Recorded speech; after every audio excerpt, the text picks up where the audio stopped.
Hey CG, I'm Parker. And I'm Lauren. And we have your last weekly CGTV broadcast of the year.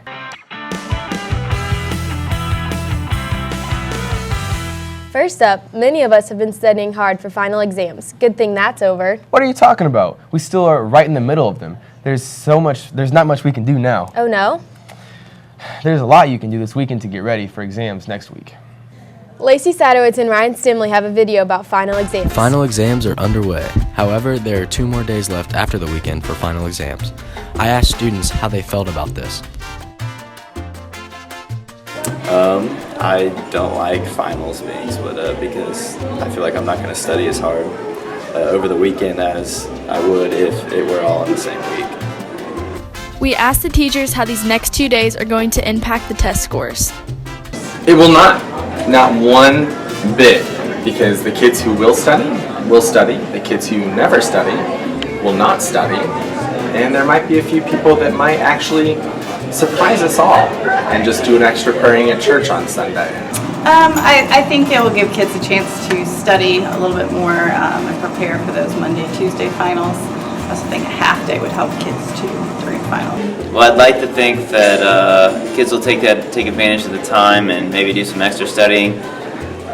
But I've been teaching here for a long time, and I have a bad feeling that, I don't know, I think once they get through the first 2 days, the students may cash it in. So I'm concerned about that. Students gave tips on how to be ready for finals on Monday and Tuesday. So the best way to study for finals is over the weekend is just make sure that you get enough sleep, and also just make sure that you stay off your phone. That's a really good way just to shut it off, and just don't party too hard. I'll probably just use Sunday to study and Saturday to do all my fun weekend stuff. Just take it easy, have fun, but don't have too much fun, and just get your studying done, hit the books. Good luck on everyone's finals and happy holidays. Before you get started studying this weekend though, kick off the weekend right with the Riley Soup Dinner. It will be tonight from 5 to 8:30 p.m. before the basketball game, which tips off at 7:30. Unlimited soup, rolls, and cookies will be served in the cafeteria for $5. All proceeds go to the Riley Hospital for Children. Santa Claus will make an appearance. Santa Claus also made an appearance at some of our music department's holiday events. One holiday event was Orchestra's Gala, which took place recently. What is orchestra anyway? Aubrey Hefner and Morgan Weaver have a video to tell you about the unique program in our music department. Talent starts from a young age, and for those in orchestra, the talent transitions into a passion. I've been playing the violin since 6th grade. Oh, it's a really long time. 6 years. I've also been in orchestra for 6 years. The violin is all the different styles of music and all the different techniques that you can use to make your instrument sound different. I really like the different pieces we play, how they're so different genres every time. I really like when we do the gala because all the school orchestras and the high school orchestras, we all get together and play a really big concert. I like being able to express my feelings and stuff through music. I feel like it's my first concert. It was just a good experience to be able to play in front of a lot of people. The talent developed over the years was an effect of the hard work exhibited from the dedicated students. Started playing. I have greatly improved because 6th graders, they're very bad at everything. Yeah, at 6th grade, we sucked, but I think we do a lot better. Whenever I first started playing, I could hardly even pluck a string, and then whenever I started practicing and getting better, I actually became first chair all through middle school, and then after that I just slowly progressed, got better. The students' favorite memories and performances have been a product of the new conductors they have each year. My favorite memory is during my freshman year, we had Mr. Whistler as our conductor, and he was very theatrical, and he was dancing instead of conducting, and it was pretty fabulous.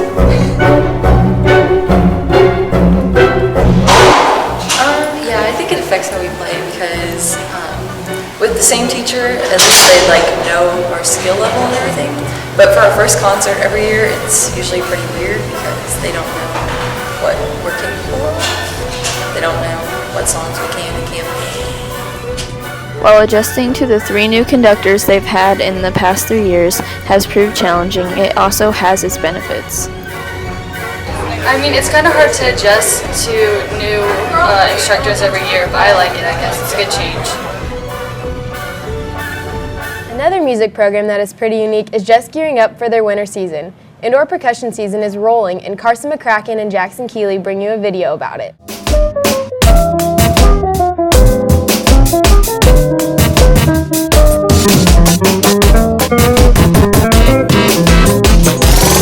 Indoor percussion is basically marching band, but just for percussion. We compete in different competitions throughout the springtime. I love the people, no doubt in my mind, and I love the music. So the whole vibe of indoor percussion, we're all chill, and you meet some really good people, and the experiences are the best part, no doubt in my mind. You're gonna love so much about it. We have great relationships with the staff as well. We get to know them, and then we kind of get to see them outside of school sometimes. Like we go to our Pit Tech's performances sometimes down at IU and stuff like that, and so we just get to see some other cool things and get more experience. I really like playing the music. When I was in the battery and marching wasn't as fun as playing the music, but in the pit it's really fun because I just have to play the music. I think my favorite aspect of being involved in indoor is just being able to be a part of the activity with everyone else that's involved and be able to make friends doing the activity. And it's just really fun to be able to just do all the different things that combine and form the indoor percussion program. It's really cool to be able to see the show progress over the course of the season and just perform it. Just the group. It's a lot more fun. I recently joined last year and I play cymbal, so it's a whole new thing and it's really fun to learn a new thing again. And then just the group is smaller, so you get to hang out with you get to hang out with the same people more often, and so you become like a greater community, a big family. The practice schedule for indoor is pretty, it's pretty rigorous.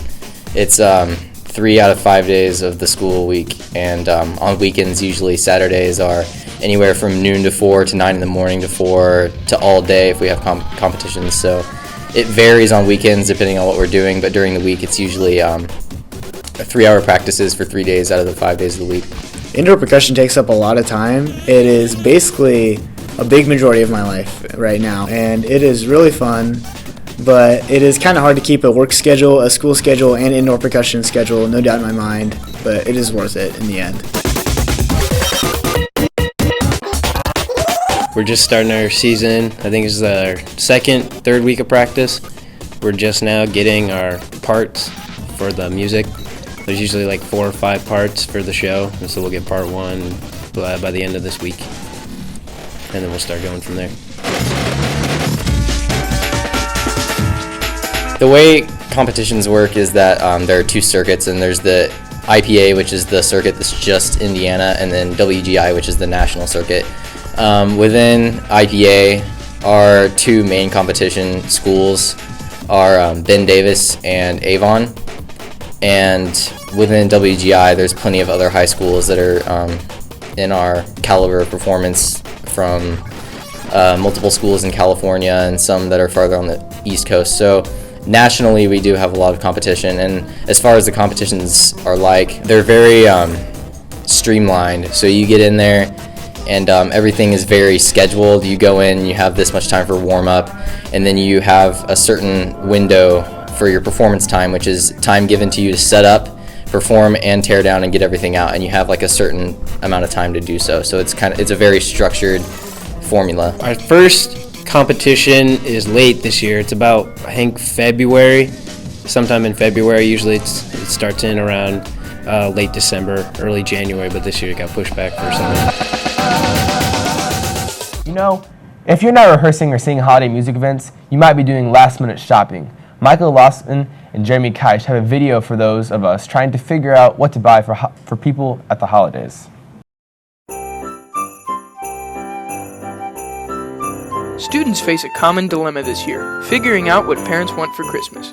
We asked students around CGHS and got similar responses. What do you guys get your parents for Christmas?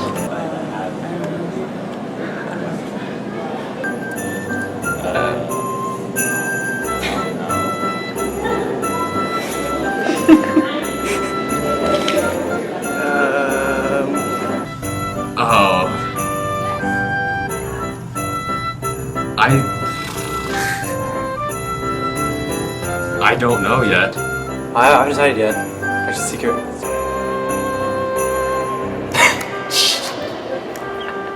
Alright, what are you getting your parents for Christmas? Everything. We asked students what items would make good gifts. And we got a lot of similar responses again. Would clothes be a good present, like t-shirts and jeans and stuff like that? Absolutely. Yes? Okay. Yes. Would socks or pajamas? Yeah. Okay, would clothes be a good gift? No. Would like pajamas or like socks? I think so, yeah. But aren't those clothes? Would clothes be a good Christmas gift? No. Would like socks or pajamas? No. Would clothes be a good gift? For my mom, not for my dad. Okay, and what about a thoughtful homemade gift? I mean, depends. I don't want any like bunny onesie from the Christmas Story, but yes. Would a homemade gift be better than any of those? If it was sentimental, yes, I believe it would be. Like, would a homemade gift be better than those? Yes, because my mom loves me so much. As students declared homemade gifts to be the ultimate parental present, we finally came across one student who knew what he was doing. What are you getting your parents for Christmas? A thoughtful, homemade Christmas card. CG has a number of teachers who have been teaching here for a long time. One of our veteran teachers is retiring at Christmas. English teacher Mrs. Miller will be retiring at the end of the semester, and Mr. Frank will be retiring in May. Smit Patel brings you a video about all 5 of CG's most veteran teachers. CG has a lot of veteran teachers. We will talk to 5 of them particularly. Hi, I'm Mr. Frank. Hi, I'm Mrs. Miller. Hi, I'm Karen Davis. My name is Miss Hodgin. I'm Mr. McGuire. They have been teaching since 30 years. 1978. 27th year. 1979. It's 1977. Mrs. Davis has a lot of memories here at CG. She would like to share some of them. So some of my favorite things about Center Grove are the fact that we have a lot of good kids who are very willing to learn, making my job a more interesting job, a more fun job. I do like to be able to teach the content that I teach, and with lots of good kids, I'm able to do that. Let's hear what Mr. Frank has to say about his students and his colleagues. The 2 things that I like most about teaching at Center Grove High School are my students. I have so many wonderful students, kind, generous, high-achieving students. And the second thing, my colleagues. I've been fortunate to work with a lot of wonderful teachers, and great friendships have developed, particularly in the social studies department. Was of one particular student whose name was Julie Swingle, and I taught Julie, and she acknowledged me as a favorite teacher. And while at Purdue University, she died in an airplane crash. She was a wonderful student, a wonderful person, and I think about her often. Mr. McGuire has contributed his works in arts and theaters. He would like to talk about it. My favorite memories as a teacher here and as an academic coach would include the year we won the State Quiz Bowl, which was 2008, since we're in an era of state champions. We also won the Brain Game on Channel 13 in 2009, and a $10,000 check with that. Miss Hodgin would like to talk about a group of students that she had. Probably my favorite memory was when Mrs. Frampton and I were the class sponsors for a class back in the 80s. They were a wonderful group of students. We had so much fun for 4 years. It was just a lot of fun. Mrs. Miller is willing to give her opinion on her experience. One of my favorite memories here is watching my 2 stars that have gone through and graduated, and being able to shake their hands and give them hugs at graduation. One of the things I like best about Center Grove is that we're continuing to grow, and not only in number but in diversity, and just being more open to those around the world. As you saw our veteran teachers, they all have different thoughts about our school and different thoughts about our community. Watch for the December issue of the news magazine, where Race Patterson featured those teachers as well. While these teachers have been making a difference in the classroom, we have several athletes making a difference in the pool and on the mat. Will Boston brings you a feature about the wrestling team, which is currently 5-1. Wrestlers will participate in the county meet tomorrow at Indian Creek. Work hard, have fun, do little things right. First, we want to create a culture in our program of hard work. Wrestling is an incredibly demanding sport, both physically and mentally, and so we really need to have guys who are committed and willing to put in the time, the energy, and effort it takes to master technique, to maintain their weight, just all the things that go along with the sport. Having said that, it can be a very difficult sport for people to have fun with. It's not the same. I love playing golf in the summer. It's not that. And so as a coaching staff, we want to create a culture where we're also trying to make it as enjoyable as possible, learn to enjoy the process, learn to have some lighter moments where we can have some fun, laugh, play games, etc., and do the little things right. I think any coach of any sport will tell you that if you execute fundamentals repeatedly, you're going to have a lot of success. So that's kind of the ultimate goal in building young wrestlers who are going to be successful. You know, wrestling as sports changed my life. Sophomore year, I missed almost the entire first semester of school. I came back and I got to wrestle. It gave me motivation, it gave me a reason to be here at school, and for that I can't thank it more than enough. I love the sport and I love Center Grove Wrestling. I used to be a fat cow. Wrestling changed my life forever. Lost 65 pounds, cowboy up. This year we're expecting good results. Our team's working hard. All around this year, the whole team has high goals, and individually I fell short of my goal at taking around into my states. Hopefully I come back with a medal this year. Well, I was happy to be part of the Center Grove football team, win state. So I came in wrestling a little heavy, but I've been working out, trying to get down to weight, and we just want to have a good season with the wrestling team. We're working hard this year, and we're looking to take the team championship all the way to state. We've big expectations for this season. We have a lot of individuals who returned who have varsity experience. We're setting big sights on retaining our county championship or sectional championship, looking to compete for a regional championship. We've discussed there's getting 4, 5, 6 guys to state finals, winning medals, and getting ourselves in the mix for a state championship here in the coming years. Swimmers will also be fighting for the county title this weekend. Girls beat Avon on Tuesday night and have a record now of 4-2. The boys team, which began their season 2 weeks after the girls, have just a few meets under their belt. Nate Maynard brings you a preview about their early season county meet. With the county swim meet quickly approaching, we decided to get the inside scoop from junior captain Noah Tallman on the team's expectations as well as their chances in county and against their rivals, Franklin. My expectations for county for us this year are for the whole team to hopefully go best times for this season. Last year we did end up winning county, so it'd be nice if we can win it again. To win county, I think we just need to keep on doing what we're doing, just keep trying hard, just make sure we're doing 100% effort. County for this year is going to be really important because we're going up against Franklin, which is our biggest rival. It'd be really nice to beat them because last year we beat them at county and we lost to them at sectionals, so it'd be nice to come back and beat them again, show them what we got. So far this season we've done really well. We've won most of our meets. We've only lost because of just outnumbered. So really good this season so far. Come out and support your boys swim team this Saturday at Indian Creek at 9 a.m. So whether you are spending this weekend studying for finals, playing music, or playing games, Wait. There's one more important thing you might do this weekend. What? Hello. Last night history was made when the new Star Wars movie premiered. Oh, that's right. Nick Nightingale and Blake Williamson have a video to get you excited about the film if you missed last night's showing. This week, one of the most anticipated movies in history is coming out with a sequel.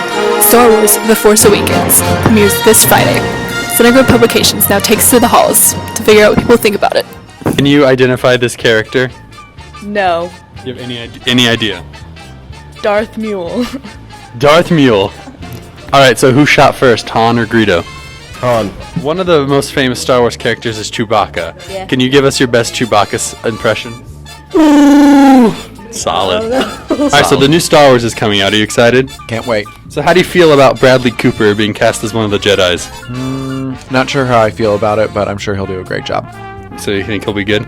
I think so. Alright, we're here with R2-D2's brother. So are you excited? How do you feel about your brother? He says he's proud. Can you do an R2-D2 impression for us? Beep beep beep beep boop. Alright, so Star Wars is coming out this week. Are you excited about Star Wars? No, You don't like Star Wars? I've never seen it. I kind of like Jar Jar Binks' floppy ears, but I know that's not the right answer because he's like, they like redigified him and it's not like authentic, so. Can you do a Jar Jar Binks impression for No, us? absolutely not. Doesn't he, wait, he does this with his hands, like doesn't he like do that with his hands all the time? Does he do that? I don't know. You could like do his floppy ears maybe, right? No? Could be. So Star Wars is coming out this week. Are you excited? No, Not at all? not at all. Do you know anything about Star Wars? Oh, I've seen some of the early ones, but not some of the last ones. Alright, so who's your favorite character from the originals? Oh, probably Luke Skywalker. He's really excited about Star Wars, and he's going to do his best Chewbacca impression for us. Solid. May the Force be with you. Star Wars The Force Awakens is now in theaters. May the Force be with you. And that's all we have for you this year, CG. Have a Merry Christmas. And a Happy New Year. Bye.